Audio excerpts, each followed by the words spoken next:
থমকিয়া তোমরা দেখো গো আসিয়া কমলা নৃত্য করে থমকিয়া থমকিয়া এই গো কমলা নৃত্য করে থমকিয়া থমকিয়া এই গো কমলা নৃত্য করে থমকিয়া থমকিয়া রে কমলা নৃত্য। আসসালামু আলাইকুম ববুরা, আপনারা সব কেমন আছেন? আমি তো অনেক ভালো আছি। এই যে দেখেন আপনাদের চাপায়ের বুবু আপনাদের জন্য নতুন একটা রান্না নিয়ে হাজির হয়ে গেছে। এই যে আজকে আমি রান্না করব বোয়াল মাছের ঝাল। এই জন্য বোয়াল মাছটাকে প্রথমে আমি এই যে লোহার তার দিয়ে আমি ভালোভাবে তার গাগুলো এপাশ ওপাশ করে ডলে নিলাম।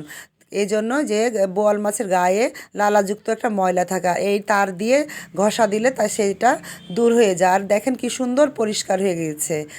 পরিষ্কার করা হয়ে গেছে আমার। এখন আমি মাছটা কেটে নেব। তার জন্য প্রথমে আমি মাথা কেটে নিচ্ছি, আর আমি 2 খণ্ড করে নেব, কারণ মাছটা ধরতে আমি ব্যালেন্স পাচ্ছি না। এই যে আমার কাটা হয়ে গেছে 3 খণ্ড করে। এখন আমি লম্বা লম্বা পিস করে কেটে নেব সব পুরো মাছ। এই যে আমার মাছ কাটা হয়ে গেছে। এখন আমি মাছটা ভালোভাবে পরিষ্কার করে ধুয়ে নিব। আমার ধোয়া হয়ে গেছে, আর আমি ইচ্ছা করে এভাবে দূর থেকে পানি ছিটাচ্ছিলাম। আমার এই জিনিসটা করতে খুব ভালো লাগে।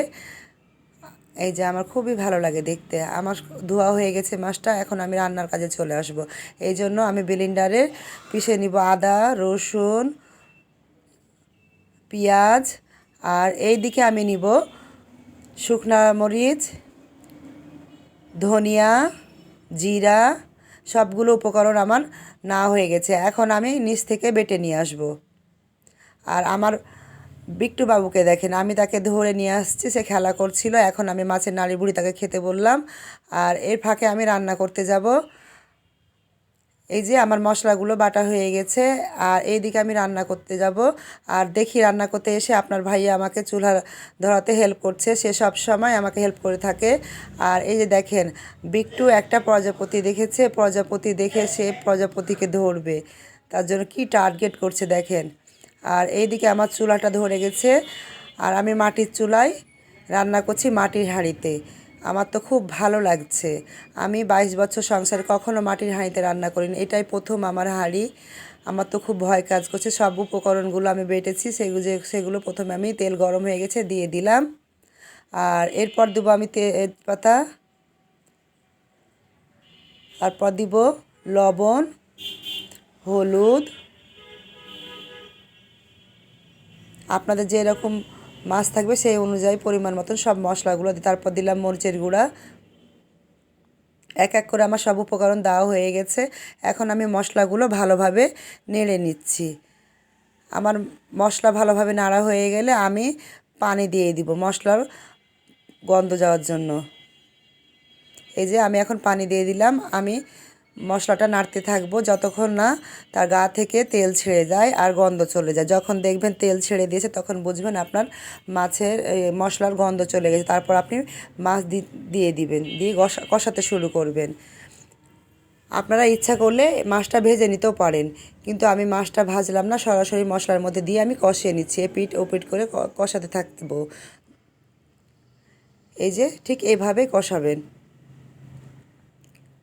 আমার মাছ কষা হয়ে গেলে আমি মাছে পানি দিয়ে দিব। এই যে আমি মাছটা কি সুন্দর এপিট ওপিট করে কষাতে থাকছি। আমার মাছটা মনে হয় আমার মাছটা কষানো হয়ে গেছে। এবার আমি পানি দিয়ে দিব। আমি মাছটায় পানি দিয়ে দিলাম, আর মশলা চারপাশে লেগে আছে এইগুলো আমি খুন্তির দ্বারা সরিয়ে সরিয়ে পানির মধ্যে নিয়ে আসব। এই যে সুন্দর করে আমি ছাড়িয়ে নিচ্ছি। আর এই যে দেখেন মাছটা আমার টকবক টকবক করে ফুটছে।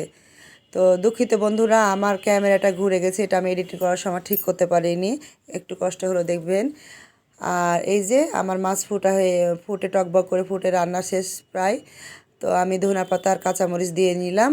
দেখেন কি সুন্দর কালার এসছে। আসলেই বন্ধু, মাটির চুলায় মাটির হাঁড়িতে রান্না করার স্বাদই আলাদা।